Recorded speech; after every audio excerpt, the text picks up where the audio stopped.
Uncensored, no holds barred talk. 24 hours a day, 7 days a week. This is Global Reality Radio Network.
Edition of the Global Reality right here on the Global Reality Radio Network. I'm your host, Josh Reeves. Thanks for being with us here tonight for another live edition of the show. I'm live here tonight, but this would be a short show tonight. I'm sick. I've had a head cold for the past couple of days, and so you can probably hear that in my voice as well. I need to save my voice and my energy and everything because I've got the 2-hour taping of a new episode of Red Ice Radio that I'm going to be doing this Wednesday. So I'm going to go through the news I need to get through tonight, and then I'm going to get I'll try to do some reading from the end of days as well. But I've just had a terrible. We've been having these crazy ass temperature fluctuations. See, it's affecting my what do you call it? The way that the way you speak, the way you talk, it's affecting that. We just had these weird temperature fluctuations here. Massive chemtrail spraying, massive weather mod operations going on the past couple of weeks here in North Texas. Lots of crazy ass weather fluctuations, 75-degree days and 30 and 40-degree nights. That just get you. I think what's going on is because the United States as a whole pretty much hasn't really had a winter this year, and really hasn't had, for that matter, a cold and flu season like we normally have, which is every year a boon for the medical industrial complex and the chemical manufacturers. It's a $1 billion industry.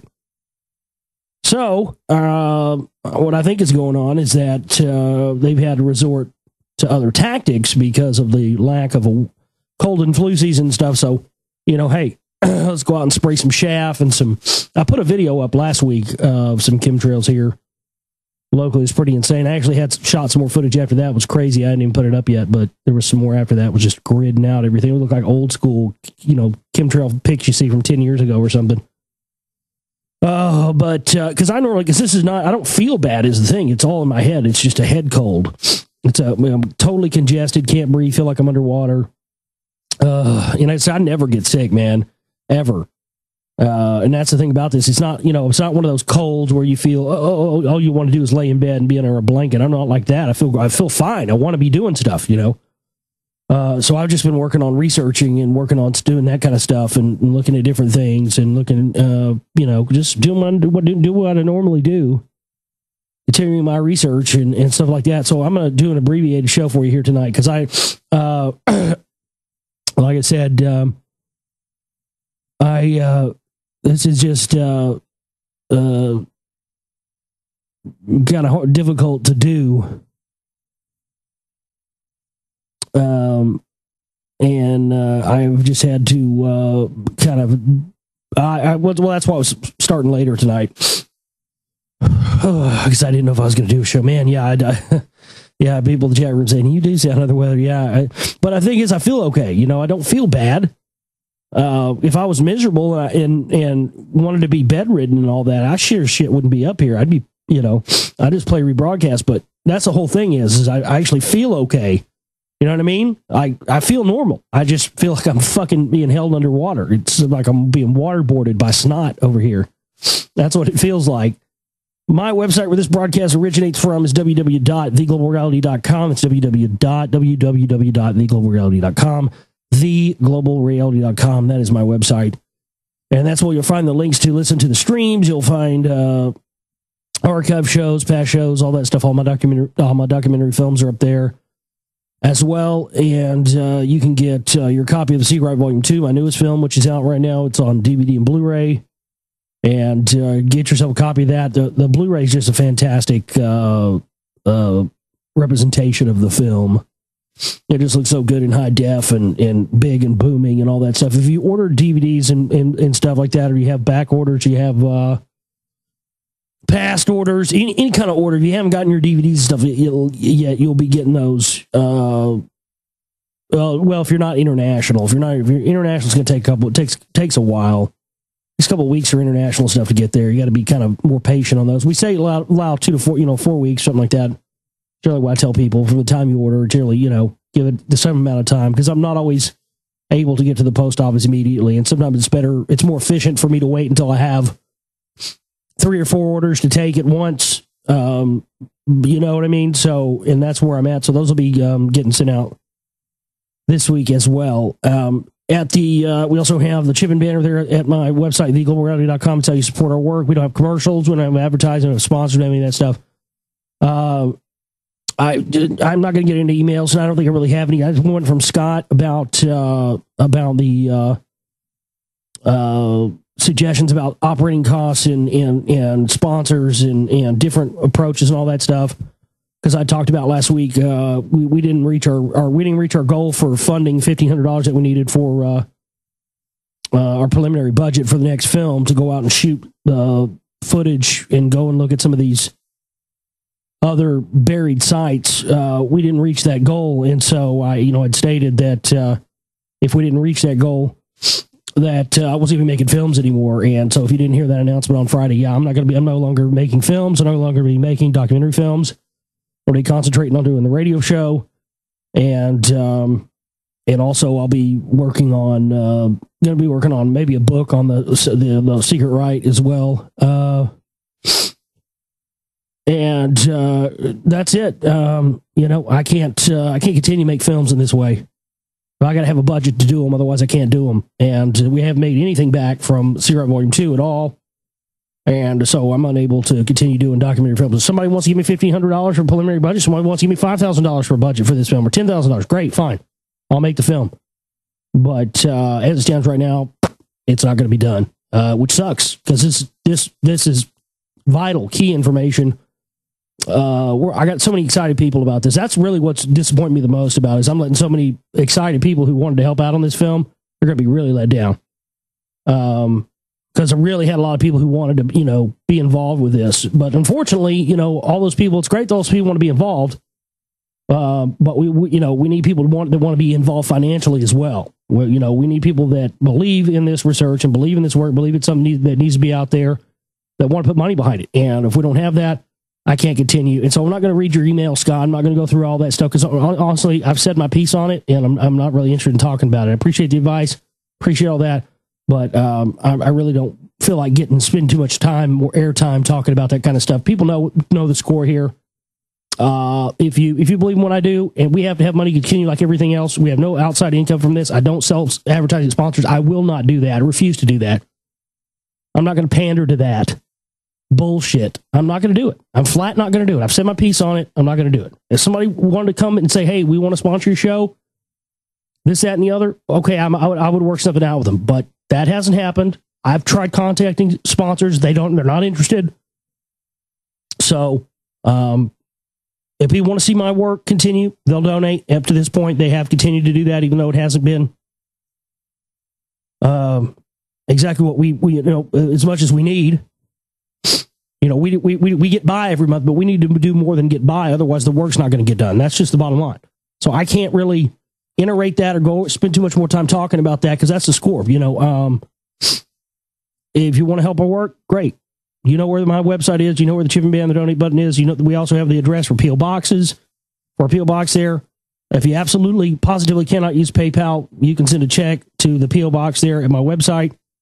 It's underneath the shipping banner. If you scroll down, that's there. We have monthly subscription things. You know, people know the score. So that's the whole thing. If somebody came up with $1,500 right now, boom, I'd say, okay, the film's back on. I'm making it. But short of that happening, that's not going to happen. So there you go. I'm not trying to be rude, but that's just the way it is. And I really don't feel that, like spending too much more time talking about that, especially when I'm on my,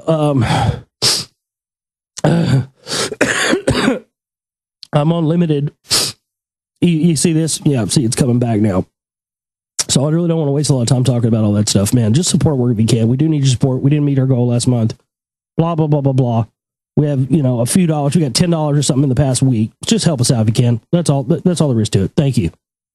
Let me get into what I want to cover with you guys tonight. It's pretty unbelievable stuff. It just always seems to be synchronistic things happen when I get into researching a topic, because as I've been researching and doing the work for this rock wall film and stuff and getting everything put together, I kept coming across all this stuff I kept coming across the inner earth stuff all the time, which I'd already researched several years ago and been into quite a bit, but never really, really thought that there's a possibility that some of this stuff ties in with this, and I think it totally does. And last week we talked about the story of the Antarctic expedition that was going to where'd it go? The damn story disappeared. Give me a second. Where they lost radio contact and they were going out to this Antarctic lake. Well, that's right around the same area where allegedly Hitler had this base and had, found entrances into Agartha and Inner Earth. And reports are coming out now that this team may have actually found Hitler's entrances to Agartha in his base there. This is unbelievable, folks. Absolutely unbelievable. Breakthrough: Russian scientists drill into Antarctic lake buried under the ice for 20 million years amid extraordinary claims the Nazis may have gotten there first. Russian scientists have finally drilled down through 4 kilometers of Arctic ice to a lake that has been sealed for the last 20 million years. Veteran Antarctic researcher Professor John Priscu says that he expects to see unique organisms in the lake. But it was revealed that this may not be the only surprise from subglacial Lake Vostok, a body of water as large as Lake Ontario. As scientists began the search for new life, a state-run news agency in Russia claimed that an extraordinary cache of Hitler's archives may be buried in a secret Nazi ice bunker near the spot where yesterday's breakthrough was made. It's thought that towards the end of the Second World War, the Nazis moved to the South Pole and started constructing the base at Lake Vostok, claimed Rio Novostri, the Russian state. He said, well, yeah, that's very true, but look, Rio Novostri puts out some ridiculous shit. And sometimes it does sound legitimately real. I mean, they put out this story that it was about 10 years ago or so that Saddam Hussein had back-engineered these, some sort of, or he'd re-engineered, or I don't know what he'd done.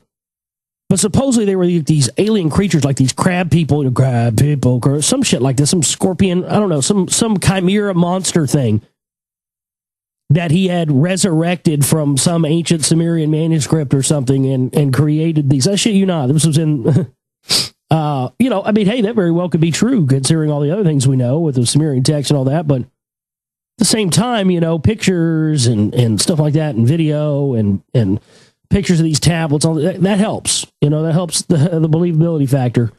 But I just want to say on the face of this, the fact that this is coming from Rio Novostri, this very well could be disinfo. But also it could be a massive cover-up. It could be that the way that they're covering this up is by putting this information out in something that is known to be disinfo, because they love doing that stuff. They love to create cognitive dissonance where, and I see this happen all the time. They'll put out, we'll have an agency or something, or a news agency or a news outlet that'll be notoriously known for putting out disinfo stories, and then they'll slip, they'll let a couple of actual legitimate things, provable things in there, And then you go and you look at it and you bring it up and somebody goes, oh, well, that's Brianna Vostri or that's such and such, whatever. The Daily Times or whatever it may be, oh, I don't believe them. That, they put out disinfo. But in that case, you may have something that's actually not disinfo. But that's how they do it. It's how they poison the well. It's how they create this cognitive dissonance where you don't know what's real and what's not based on the bullshit that they put out sometimes. So let's keep that in mind. It cited Admiral Karl Donitz in 1943 saying Germany's submarine fleet is proud that it created an unassailable fortress for the Fuhrer on the other end of the world in Antarctica. According to German naval archives, months after the Nazis surrendered to the Allies in April 1945, a U-530 submarine arrived at the pole from the port of Kiel. The crew are rumored to have constructed a still undiscovered ice cave and supposedly stored several boxes of relics from the Third Reich, including Hitler's secret files.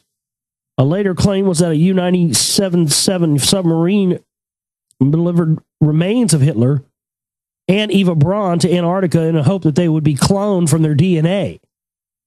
The submariners went to Argentina to surrender, it was claimed.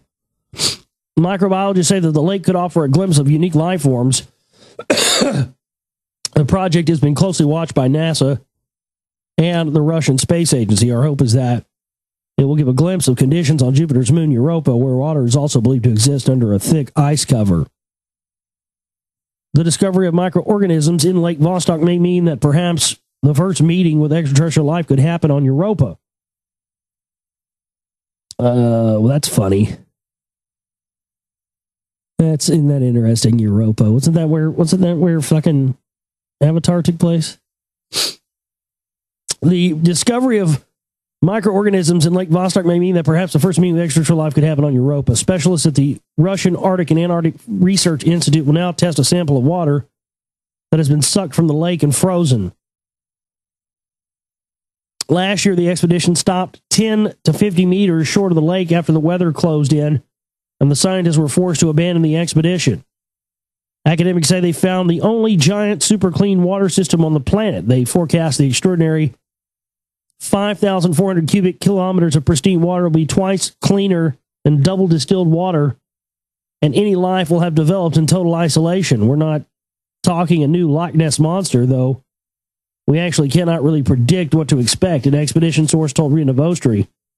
The lake water is a moving body, and despite being almost 4 kilometers under the ice, there was an oxygen supply, and microorganisms have already been found in the ice drilled from close to the roof of Lake Vostok.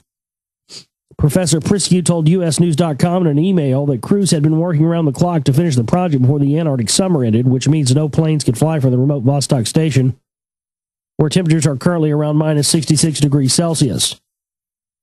If they were successful, their efforts will transform the way we do science in Antarctica and provide us with an entirely new view of what exists under the vast Antarctic ice sheet. Geothermal heat under the ice keeps the lake liquid, and its conditions are often described as alien because they're thought to be akin to the subterranean lakes on Jupiter's moon Europa. Right, you said that already. Why are you saying that again? Why are you repeating yourselves? So this is also said...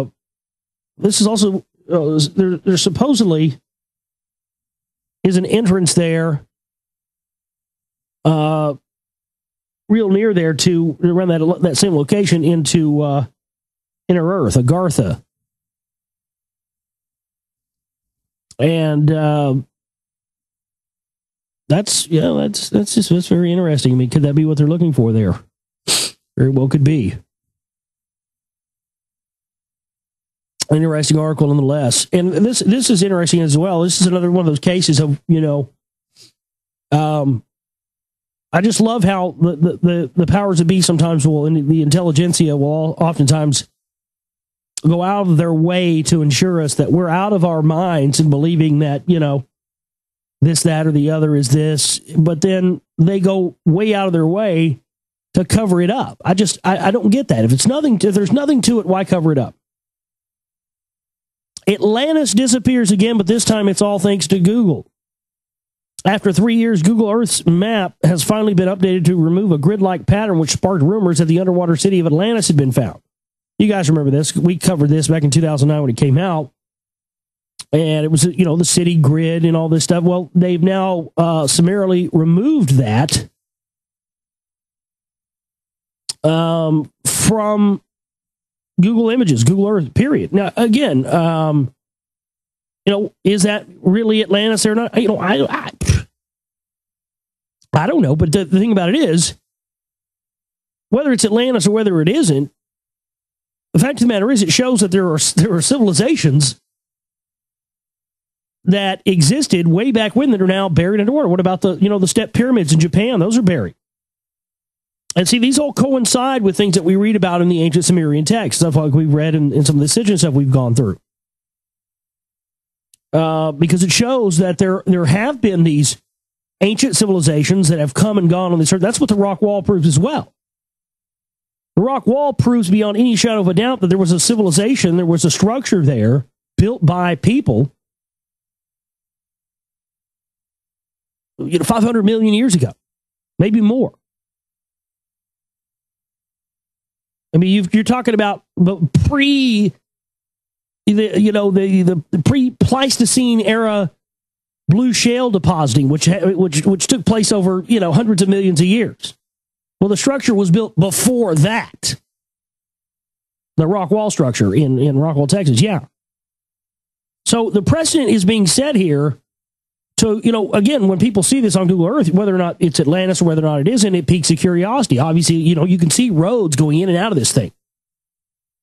You can see roads going into town, it looks just like one of our modern city structures, but it's buried. So now they're editing this off. I mean, it just reeks of a cover-up. And I think that's what it is. I think it's not about the fact that this is actually Atlantis. I don't actually believe this is Atlantis. It could be, I could be wrong. I don't believe this is actually Atlantis based on the location of where this was found. But I do believe it's something. And I do believe that there's a very vested interest in keeping the interest in these kind of things out of the public eye and keeping those questions, because, it does start to bring up hard questions. And, eventually people are going to start to understand that they've been kept ignorant of these things for a reason, for total control. The exciting non-discovery was made in 2009 when eagle-eyed internet users spotted a large grid on the seafloor that looked strikingly like the fabled city. Google was quick to explain that the misrepresentation was caused by overlapping data sets. And Atlantis had not been found, but the map remained until now. So they're saying, wow, that's unbelievable. So they're saying that this whole thing is not even there to begin with, is what they're saying. They're saying it was some problem caused in the data. No way, dude. I've seen what other underground structures look like, and the grooves in the rock and stuff like that. No way, man. No fucking way. Massive cover up. There's something to this. I hope to God people remember the coordinates of where this thing was at. Wow, that's huge. They're absolutely covering this up. It would have been one thing if they would have just taken it down. Better, they could have just left it there. But no, it's better yet they had to take it down and come up with this story that this is somehow some data mistake. Wow, that's pretty blatant, man. That's pretty fucking blatant right there. This week, Google announced that to mark the third anniversary of Google Earth, it had released a major update that promises to give users a clearer view of Earth's subterranean landscape. Wow.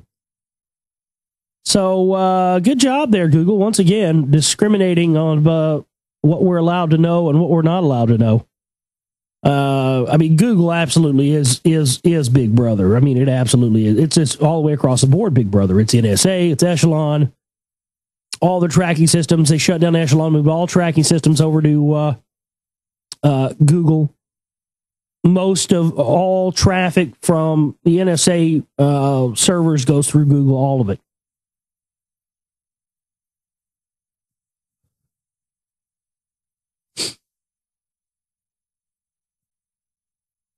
Well, it's not. No, the rock wall is not fenced in and guarded. It's buried. There are no places. I mean, you're talking about 60 foot down to the bedrock, dude. I get all these messages from people. I want to go out and help you with this film, and I want to go out and dig up some stuff. I'm like, you can't just go out and dig up, buddy. You got to have some motherfucking real shit. You got to have some. You got to have water pumps. You got to have architects. You got to have engineers. You got to have archaeologists. You got to have a team of people that know what they're doing because, this shit's it's 60 foot down to the bedrock. But yes, there is very much secrecy around it, but it's all buried under the town and they just buried everything on top of it. But there are locations out in the country around there. Yeah, Roy City's very close to where I grew up. I actually grew up in the town right directly over from Roy City, Cattle Mills. That's where I grew up, went to high school, and everything was out there. But it says that Rockwall County is a tiny county. Yeah, they're also the richest county in Texas. They are armed to the teeth with a police per capita ratio. It must be the highest in America. Yeah. Oh no, the fenced-in area by the power plant. No, that's no. That's all the stuff that has nothing to do with the rock wall because it's not most of it's not on that side of where the power plant is. That power plant's very creepy though. And they did a thing. I never knew what they used it for. So apparently they pipe in natural gas to that thing, and they produce energy during the summertime. The only time they use it, they turned it on for the first time in years this summer because of the heat and stuff. But that power plant's very strange. I mean, me and a buddy of mine were at that power plant one time. We had a strange experience there. We blacked out and had like missing time, and twice I had missing time in that area. We got hit by some energy, some force, some demonic energy. It was right next to the power plant by the lake.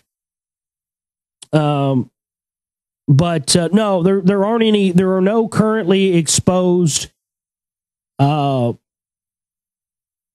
elements of the rock wall that are out there. The only fragments and pieces of it have come from, there are some of the big rocks are taken from it. They've got a representation in front of the old Rockwall Courthouse. And they've just cemented the rocks together. That's there. And then there's some of the artifacts that John Lindsay, the architect who did the last dig in '99, there's some of the stuff that he got, and he had some the mortar from the bricks, and he let me pour a little bit of it in my hand and feel it, and you could see it shining in the light. You could see that it was the mortar that held these rocks together was completely made of what they have said to be under analysis, which is geopolymers.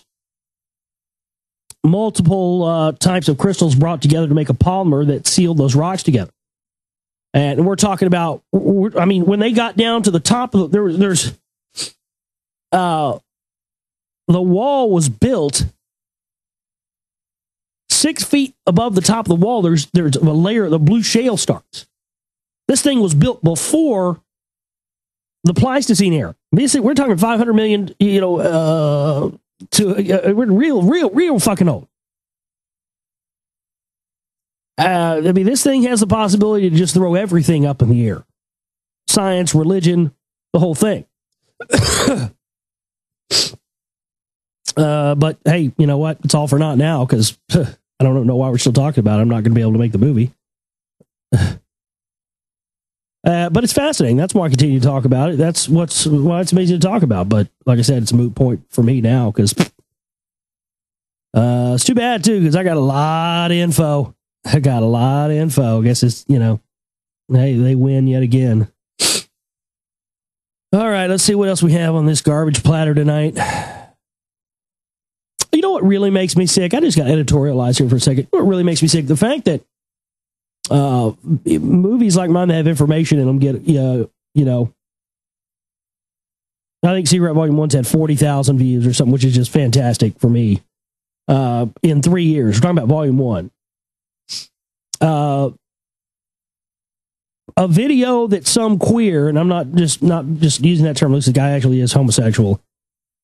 A video that this homosexual made of himself talking in homosexual speak over a National Geographic video about a honey badger. And granted, it is pretty fucking funny, I have to say. 36,829,524 views. So a 3-minute video with a fag talking about the honey badger, which, by the way, again, it is pretty fucking funny, but 36 million views. 36 million views. videos about information and things that affect the whole of humanity, 2,000 views. We're fucked. I mean, we're fucked. We would much rather see a 3-minute video of a homosexual talking and homosexual, oh, girl, look at the honey badger. Yeah. We'd rather hear that. That's where our values lie. That's where our importance lies. That's where our interest lies. National Geographic video redubbed with a homosexual talking about a honey badger. 36 million views. Really? We're fucked. I can't honestly say that I've seen any piece of information, not a document, not some minutes from a Bilderberg group meeting, not any patent documents, not any of the eugenics stuff, nothing. I have never seen anything in the realm of my research that has told me we are fucked. More than that tells me we're fucked. 36 million views, people, for a video of the guy, fag, talking about a honey badger for 3 minutes. 36 million views. Really? That's really where our peak interest is? That's really what gets us going? 36 million on a goddamn honey badger with a fag talking over it? Really? We're fucked. We're fucked. Period. End of story.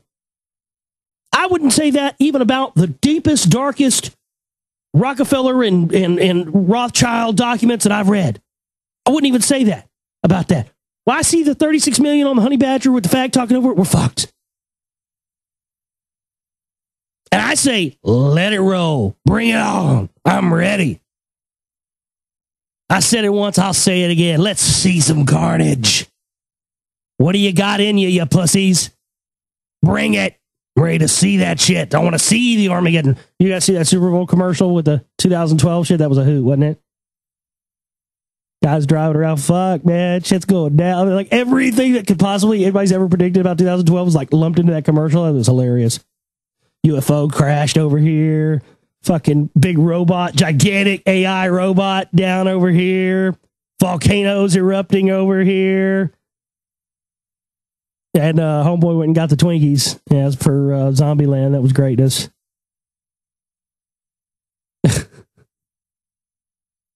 But bring it, really, bring it. I'm ready to see this shit. Well, fuck it, let's do it. I hope the goddamn world ends on December 21st, 2000. I'm ready to see this shit. Fuck it. But it won't. It'll be business as usual, and these fuckers will just we'll be sitting here this time next year saying, yeah, they pulled one on us over on us again. We got another Y2K. We got Y2K'd again. Meanwhile, they are now, I've exposed all these militia tools and white supremacist tools as being operatives for the priest class of the Jesuits and being an extension of the world supremacy order itself. And, the fact of the matter is, folks, they're getting ready to, it's not going to matter anymore. I mean, they're getting ready to make anybody who in any way, shape, or form, regardless of what your political beliefs or, regardless of whether or not you follow Alex Jones and you believe everything Alex Jones and Ron Paul says, or you have looked at my information and information like mine, and you've looked into it and woken up to the fraud of those guys. You know what, man? It doesn't even matter now. Doesn't even matter. Because now they are training local law enforcement to see anybody who disagrees with anything the government says in any way, shape, or form as a terrorist and as a threat and as, somebody who could possibly kill them. See, up to this point, it's been, they've just relegated this to people who obviously are, extremists and crazies. They've gone so far into Stalin territory now that anything, it doesn't matter. You don't like Ron Paul, you don't like Alex Jones, but you still don't like the government? Well, then just fine. You're still going to get treated just as they would now. Unbelievable. FBI warns of threat from anti-government extremists. Now, listen to how they classify this. This is just unbelievable, folks. Normally, I wouldn't even bother with this, but they're getting to the point now where it doesn't matter if you're not in the, truth or patriot militia paradigm or not. You don't like what the government does, you speak out against it, you are now seen as an extremist and in the same category as people who actually would do violent things. These extremists, sometimes known as sovereign citizens, you know what? That's such bullshit. So you can't call I don't get, I've never gone to any of those meetings, and I've never done any of those things that people do. I used to have friends, parents who were into that stuff. Try to get me to go to some meetings. I've never went, but, sovereign citizen movement, where you go and you do all that stuff where you're renounce your citizenship and then the laws don't apply to you and all that stuff. And it just always kind of seemed, kind of dangerous. I mean, we all have to try to be off the grid as much as we can, as much as we should. I think we should all do whatever little things we can do in our own individual lives to do that. I do what I can, but always can't do everything because you don't have to live. But I consider myself to be a sovereign citizen of humanity. I don't consider myself to be, a slave to a flag or a country or a piece of land, because those are all paradigms and constructs they've set up for us to fall into, traps they've laid for us. So I consider myself to be a sovereign citizen of humanity, a person who's an individual who's not inclined to consider themselves to be a part of anybody's country or flag or anything like that. So, but now that's considered to be just consider yourself to be a sovereign citizen of humanity and not wanting to be. I mean, this is really bringing down the hammer on the fact that we're all slaves.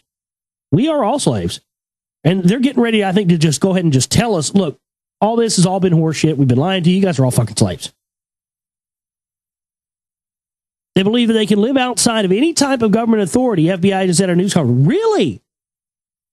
I mean, you see how they phrase that? Believe they can believe. These people believe, these extremists, sometimes known as sovereign citizens, believe they can live outside of any type of government authority. FBI even said in the news, really? So you're telling us that you can't? I mean, they straight up tell you right fucking there in that article that you are an extremist. If you believe for 1 second you can live outside of any type of government authority. Folks, that's a declaration of war. I don't want violent conflict, and I'm not one of those people that says lock and load, and I don't believe in that. I don't want to be a part of that in any way, shape, or form. But that's an act of war. Not just against the citizens of the United States, against all human beings on this planet.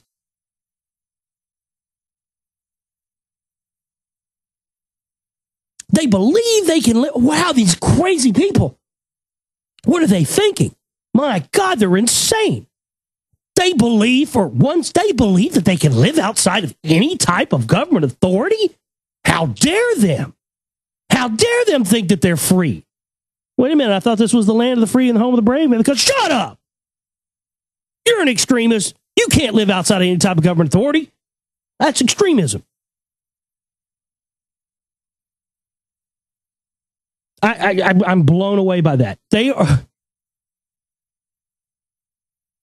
believe they can live out. If you believe you can live outside any type of government authority, then you are now an extremist. Wow. So if I don't believe that the government having a say in everything I do and how I live my life, or any, not just the United States government, any government or entity at all. But if I believe that now, I'm an extremist. You know what? So be it. They already got me on every goddamn list there is. Fuck them. I'm an extremist then. Because I believe that you and me and anybody else out there in the goddamn world can live free of outside of any type of government authority. Why? Because we were not made and created by these motherfuckers that are running the laws and doing all this stuff today. They don't own us. That makes me an extremist. That makes me an extremist. But I, for 1 second, will never allow myself to believe that it's not possible, even if it never comes to reality, that I could live outside of any type of government authority.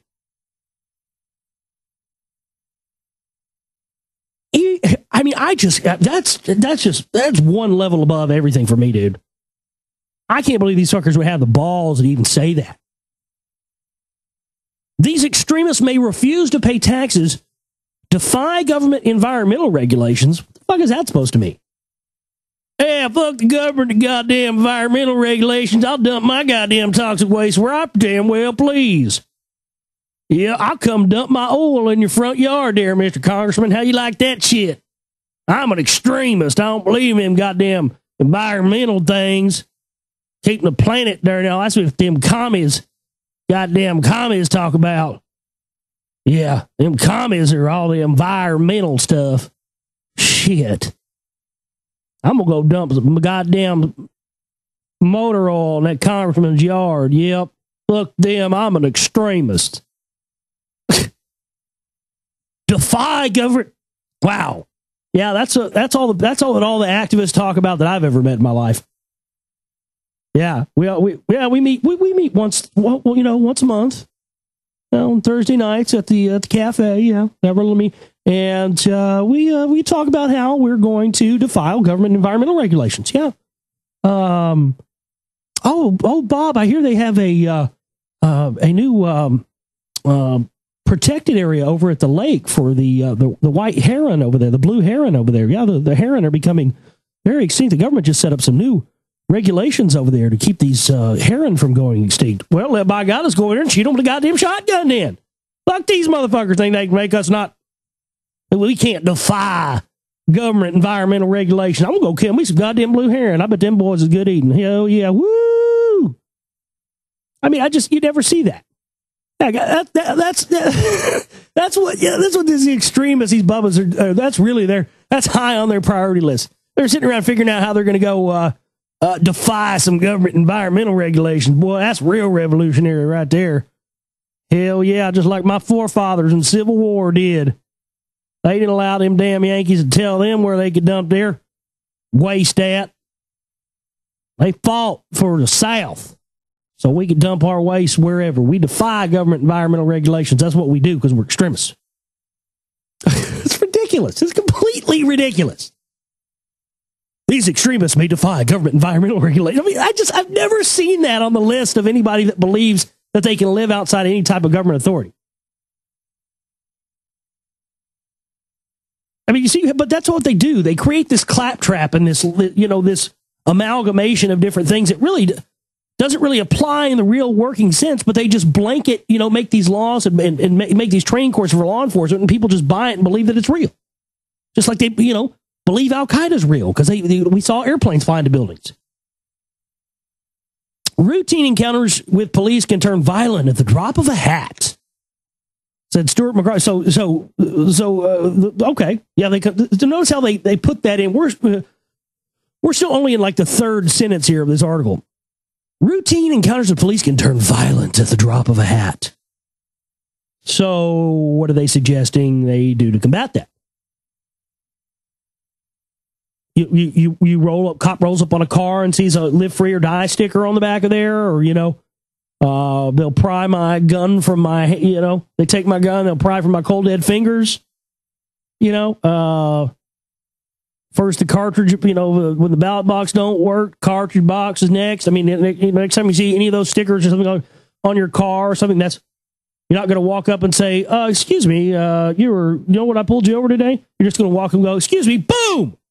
And shoot them right in the face. Well, we had a reason to believe that this person may have been an extremist, may have wanted to live outside of any type of government authority and not pay taxes, and also they may have been getting ready to go defy some government environmental regulations. And because these routine encounters sometimes can turn violent at the drop of a hat, we are now advising our officers to shoot them in the face first and ask questions later. Because it's kind of hard for them to argue whether or not what you did to them was constitutional or not when they got a bullet lodged in their brain. See what I mean? Kind of hard to call for posse comitatus when you got a bullet in your brain, isn't it, Bubba? Yeah, that's what you get for thinking that you can defy government environmental regulations here in the United States of America. We're not going to have that. Extremists. Got to get them before they get us. We got to fight them over here, over there. Over here, so we'll fight them over there. Yeah. Oh, my God. FBI agents said they do not have a tally of people who consider themselves sovereign citizens. Yeah, right. Oh, man, oh, man, oh, man. So, it doesn't even matter now. It doesn't matter. I mean, that's the whole thing. And the fucked up thing is, it doesn't even matter if people even know who Alex Jones or Ron Paul is. It doesn't even matter if they know who Josh Reeves is. It doesn't matter if they know anything about any of this stuff. All any individual has to do now is simply not agree with whatever the current administration is doing, and that's enough. You're an extremist. So I'd like to give a hearty and heartfelt welcome to all of my fellow extremists out there, as we are all now considered to be enemies of the state because we have a belief for ourselves and not a belief that's been pre-planted to us by the intelligentsia. There you go. So free thinkers, we've always been the enemy, haven't we? Yeah, free thinkers are now extremists. I love that. This planet was built on extremism. My God. All those dead Iraqis and women and children and DU and Agent Orange and nuclear weaponry, all that stuff. No, none of that is none of that's bad at all. No. Let's see what else we have here tonight. I love this. A rally for Republican nominee Newt Gingrich in Las Vegas on Thursday morning was interrupted by a local Nevada grindcore band, Traumatic Anal Devastation. It's always bands with the best names that probably suck the worst. These guys probably suck. I bet they're probably one of the worst bands you've ever heard. I haven't gone and checked them out, but I love the name. Traumatic Anal Destruction. And supposedly they named their band that because they say that's what the government does to us, is traumatic anal devastation. I love that, though. Traumatic anal devastation. Yeah, Gingrich would know a thing about that, wouldn't he? Apparently, the band showed up outside their rally, plugged in their instruments, and generated what Gingrich staffer Terry the Stick Foley called the sound of a tank driving through a minefield. Police showed up and pulled the plug on the youthful thugs after about 5 minutes. The equivalent of 20 songs, according to estimates from our grindcore research staff. Yeah. Those bands are songs like fucking, they'll have like 40 songs on an album. What was like the Minutemen, punk band from the 80s? Their songs would be like a minute and a half. And I remember once at one of the albums, they did like 3-minute songs. People were like, oh my God, these are like magnum opus epics, 30 seconds a minute. Rancid was the same way. You had fucking 30 songs on a Rancid album. They'll all be a minute and a half long. That shit just makes me laugh. Singer used very loosely for the band, Chip Gravelthroat Corbin said the impromptu performance. I think this is probably a joke. I can't verify this is real. It may have been real. I don't know. It's funny nonetheless. Corbin said the impromptu performance was a political statement based on the band's agenda for equal rights, animal rights, and the support of anti-war movements across the world. When asked how his band's name reflected their political beliefs, Corbin stated, traumatic anal devastation is obviously metaphorical for the way the government and capitalism has continually raped the public at large. When asked how people were supposed to understand the political nature of the lyrics given the undesirable delivery of them, Corbin responded, huh? What do you mean? No reports of hearing loss or more than usual psychological damage from the Gingrich supporters who were present. That is hilarious. Oh, that's funny as shit. Road safety campaigners fail to like new Mercedes, which lets drivers update Facebook at the wheel. Last Super Bowl, last year, they had a commercial. You guys may remember this. I don't remember what company. I think it was OnStar is what it was. It was like, update your Facebook with OnStar. And this guy goes on a date and he's, leaving her house. And he says, you just went on the first date with, so-and-so. It was fantastic. And she goes into her house, after just being dropped off by this guy and gets on her computer and he's, his shit's already, his fucking Facebook guy just dropped her off. Goddamn already updated his Facebook with his OnStar. So this is not really new technology, but apparently Mercedes-Benz is now installing a system, a new in-car system that allows drivers to update their Facebook status at the wheel.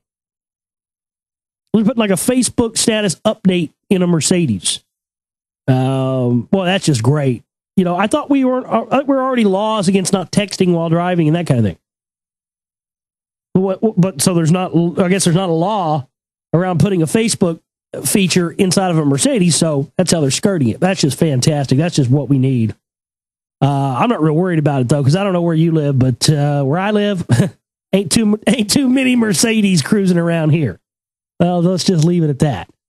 So I'm not real worried about errant Mercedes drivers, you know, updating their status updates and wrecking. I'm not real concerned with that. Doesn't really concern me in my part of the woods. I mean, I guess if you live in an upscale part of the world, maybe that is a concern of yours. For me, I'm not real concerned about these Mercedes guys updating their Facebook statuses. Doesn't really concern me too much.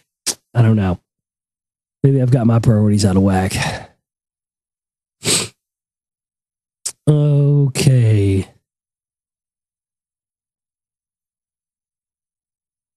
I am going to, that's all the news I can do. I've got a few more. I'll get into those tomorrow. I'm going to take a break, and I'm going to come back. And when I come back, I'm going to read as much out of Zachariah Sitchin's end of days for you as I can tonight. And then I've got to continue to get myself well and rested and back up to snuff. So I got the big, got the big 2-hour Red Eye show. I'm taping that this Wednesday, and then I guess it'll probably air a couple weeks after. That's what they did last time, so we'll have to see. Anyway, all right, back here with you on the show. Global Reality Monday edition is the Monday edition of the broadcast, February 6, 2012 into February 7, 2012. Thanks for being with us here tonight. I am currently nursing a head cold, so that's why I sound weird and under the weather and all. So I feel great. Like I said, I feel great, but I just got this head cold thing. But I got to get this thing. I got to get this thing whipped so I can be in tip-top shape for the broadcast. Well, it'll be taped, and then you'll hear it later. But I'm doing my 2-hour installation of Red Ice Radio with Henrik Palmgren coming up Wednesday, and we're going to be talking about obviously the new film Cigarette Volume 2, and of course whatever else he decides we can get into. But there's shit, man. There's enough stuff for me to get into 2 hours just on the film alone. And theglobalreality.com is my website. My email address is globalrealityshow@gmail.com. That's globalrealityshow@gmail.com. I love getting comments and everything that you guys send over there at the email at globalrealityshow@gmail.com. Global Reality Show. It's not the Global Reality Show. It's just, that's the website. But the email is globalrealityshow@gmail.com. My website is theglobalreality.com, and you can use the chip and banner there to support our work for the bills for the month, for operating costs. And you can use the donate button for other amounts if you want to support us. And if anybody out there wants to, fund the film, it's there. But it didn't look like anybody wants to, because nobody did last month. So I pretty much puts the nix on that film, the next film, which kind of makes me look like an idiot, because in the last film I said, this is the subject of our next documentary film. Guess I shouldn't have spoke too soon there. All right, chapter 8, In the Name of God, out of End of Days by Zachariah Sitchin. This is where we're starting tonight. If the prophecies and messianic expectations attendant on the new age of the 21st century BCE look familiar to us today, the battle cries of the subsequent centuries would not sound strange either. If in the 3rd millennium BCE, God fought using armies of men, in the 2nd millennium BCE, men fought men in the name of God. It took just a few centuries after the start of Marduk's new age to show that the fulfillment of his prophecies of grandeur would not easily come. Significantly, the resistance came not so much from the dispersed Enlilite gods, but from the people, the masses of their loyal worshippers. More than a century had to pass from the time of the nuclear ordeal until Babylon, the city, emerged on the stage of the first history as Babylonia, the state, under its first dynasty. During that interval, southern Mesopotamia, the Sumir of old, was left to recover in the hands of temporary rulers, headquartered in Asin and then in Larsa. Their theophoric names, Lipit, Ishtar, Ur, Ninurta, Rim, Sin, Enlil, Benai, flaunted their Enlilite loyalties. Their crowning achievement was the restoration of Nippur's temple exactly 72 years after the nuclear havoc, another indication of where their loyalties lay, and of an adherence to a zodiacal time count. Those non-Babylonian rulers were the scions of Semitic-speaking royals from a city-state called Mari. Now that's interesting. The non-Babylonian rulers were scions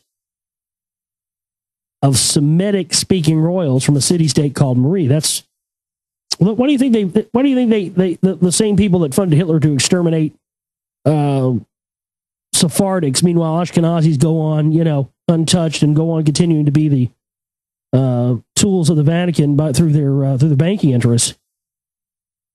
And also we have, this genocide going on against Iraqis and people in the Middle East, because that's who they're after. They're after these bloodlines who they feel is a threat to their supremacy. As one looks at a map showing the nation states of the first half of the second millennium BCE, it becomes clear that the non-Mardukite states formed a formidable vice around Greater Babylon, starting with Elam and Gutium on the north and south and east, Assyria and Hatti in the north, and as a western anchor in the chain, Mari on the mid-Euphrates. Of them, Mari was the most Sumerian, even having served once as Sumer's capital. The tenth, as that function rotated among Sumer's major cities, an ancient port city on the Euphrates River, it was a major crossing point for people, goods, and culture between Mesopotamia in the east, the Mediterranean lands of the west, and Anatolia in the northwest. Its monuments bore the finest examples of Sumerian writing, and its huge central palace was decorated with murals astounding in their artistry, honoring Ishtar. A chapter on Mari and my visit to its ruins can be read in the Earth Chronicles Expeditions. Thanks for that plug, Zachariah. Its royal archive of thousands of clay tablets revealed how Mari's wealth and international connections to many other city-states were first used and then betrayed by the emerging Babylon. After at first attaining the restoration of southern Mesopotamia by the Mari royals, Babylon's kings, feigning peace and unprovoked, treated Mari as an enemy. In 1760 BCE, the Babylonian king Hammurabi attacked, sacked, and destroyed Mari, its temples, and its palaces. It was done, Hammurabi boasted in his annals, through the mighty power of Marduk. After the fall of Mari, chieftains from the sea land, Sumer's marshy areas bordering the lower sea, the Persian Gulf, conducted raids northward and took from time to time control of the sacred city of Nippur. But those were temporary gains, and Hammurabi was certain that his vanquishing of Mari completed Babylon's political and religious domination of the old Sumer and Akkad. The dynasty to which he belonged, named by scholars the first dynasty of Babylon, began a century before him and continued through his descendants for another 2 centuries. In those turbulent times, it was quite an achievement. Historians and theologians agree that in 1760 BCE, Hammurabi, calling himself King of the Four Quarters, put Babylon on the world map and launched Marduk's distinct star religion. When Babylon's political and military supremacy was thus established, it was time to assert and aggrandize its religious domination. In a city whose splendor was extolled in the Bible and whose gardens were deemed one of the ancient world's wonders, the sacred precinct with the Esagil Ziggurat temple at its center was protected by its own walls and guarded gates. Inside, processional ways were laid out to fit the religious ceremonies, and shrines were built for other gods whom Marduk expected to be his unwilling guests. When archaeologists excavated Babylon, they found not only the city's remains, but also architectural tablets describing and mapping out the city, though many of the structures are remains from later times. An artist's conception of the sacred precinct center gives a good idea of Marduk's magnificent headquarters. As befits a Vatican, the sacred precinct was also filled with an impressive array of priests whose religious, ceremonial, administrative, political, and menial tasks can be gleaned from their various groupings, classifications, and designations. That's a very interesting thing. That they make this relation to how Marduk had his city and his temple built was almost identical to the Vatican. And not only that, his right-hand men, as it were the priests. Those were the people who were the government in those times. And those are the people who worked directly for these individuals such as Marduk, who had set themselves up as gods. Just be pretty retarded to think that it's any different today, folks. At the bottom of the hierarchy were the service personnel, the Abalu, the porters, who clean swept the temple and adjoining buildings, providing the tools and utensils that the other priests required, and acted as general supply and warehousing personnel, except for woolen yarns, which were entrusted only to Churu priests. Now, why would only the priests be allowed to have access to these woolen yarns? This woolen yarn to make a sweater out of, is that fucking high Anunnaki technology or something? Hopefully they'll iterate on that for us. Special priests like the Mushushipu and the Mulilu performed ritual purification services, except that it required a Mushalahu to handle snake infestations. That's interesting too, isn't it? Well, you had to have a priest come deal with snake infestations? So let me get this straight. The priests are the only one that could ward off the fucking reptiles. Well, that's interesting, isn't it? The Umanu, master craftsmen, worked in workshops whose artful religious objects were fashioned.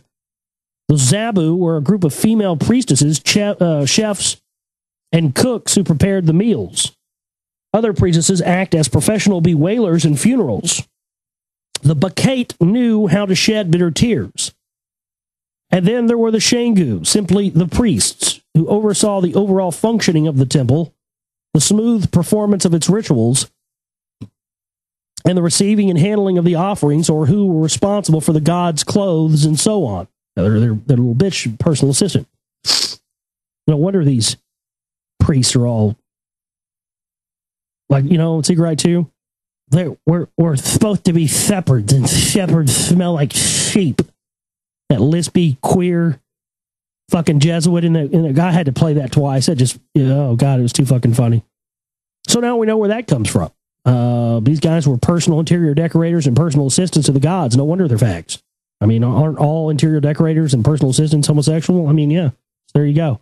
Thank you, Zachariah Sitchin, for providing us with the historical context for that. The provision of personal butlering services to the resident gods was handled by a small but especially selected elite group of priests. Yeah, selected for their buttholes. There were the Ramaku, who handled the purification by water rituals, honored with bathing the god, and the Nasaku, who poured out the used water.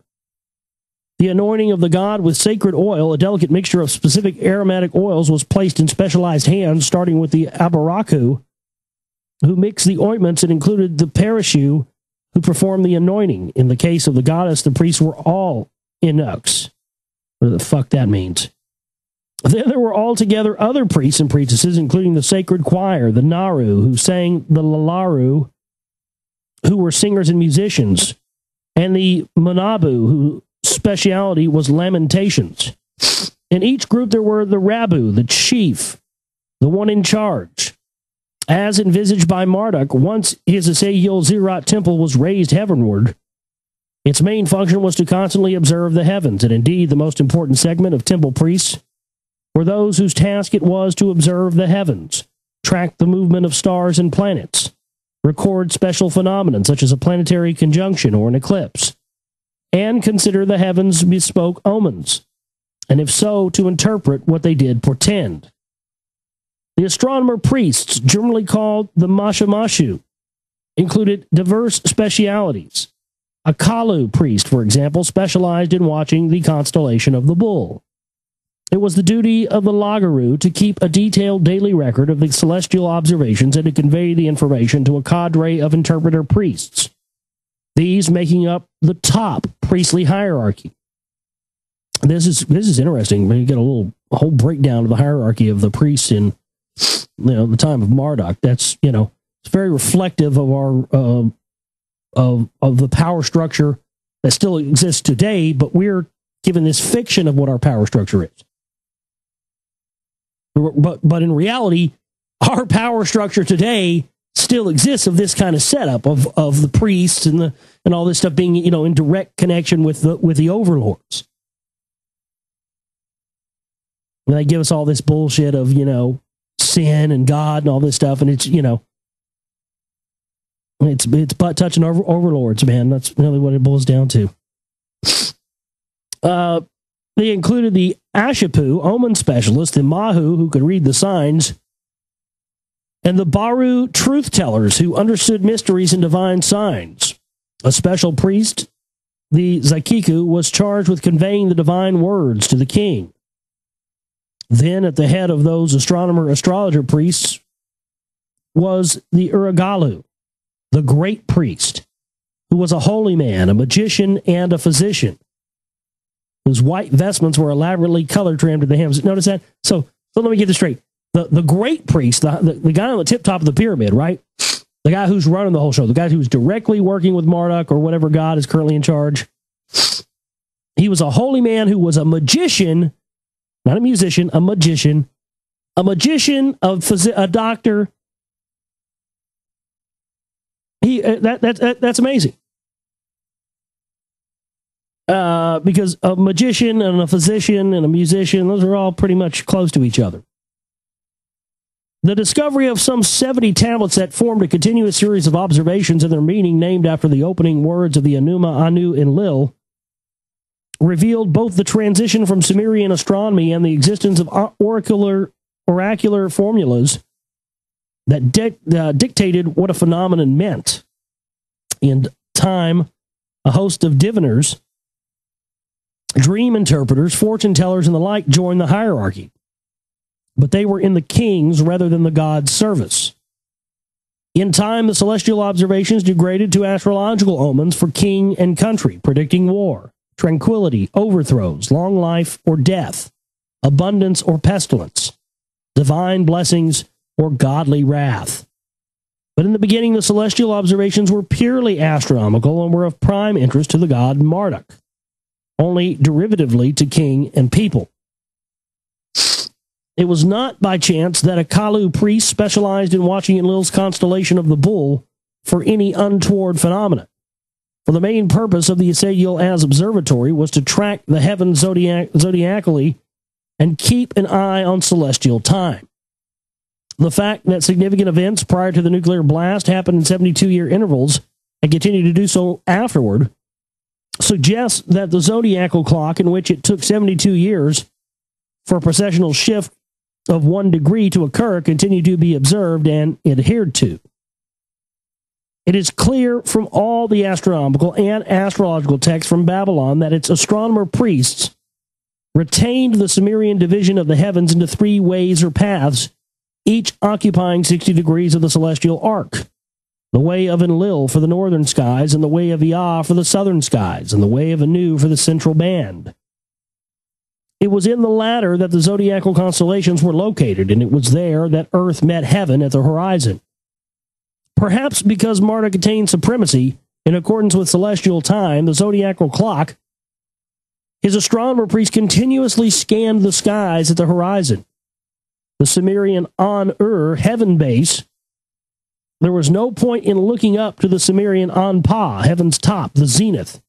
For Marduk, as a star, Nibiru was by then gone and unseen. But as an orbiting planet, though unseen now, it was bound to return. Oh, I see.